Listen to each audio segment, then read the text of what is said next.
પ્રેમની બહુ બધી વ્યાખ્યાઓ છે. કદાચ આ પૃથ્વી ઉપર જેટલા લોકો હશે તેટલી પ્રેમની વ્યાખ્યાઓ હશે.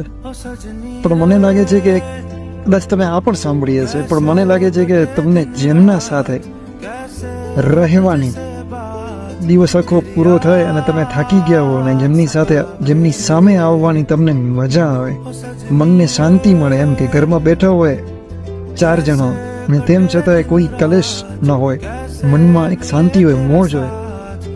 આઈ થિંક અલ્ટિમેટલી તો એ જ પ્રેમ છે. જ્યારે બધું જ પૂરું થઈ જાય, કશું જ ન હોય અને ત્યારે મજા પડે, બધું હોય ત્યારે મજા પડે, એ તો છે જ પ્રેમ. એ તો જોઈએ જ. એવોર્ડ મળે તો એવોર્ડ બતાવવા 4 જણા જોઈએ, પણ એવોર્ડ ન મળે, એમાં તમે હારી જાઓ, એમાં બીજો નંબર આવે, ચોથો નંબર આવે, નંબર ન આવે, અને ત્યારે કોઈ એમ કે કાંઈ વાંધો નહીં.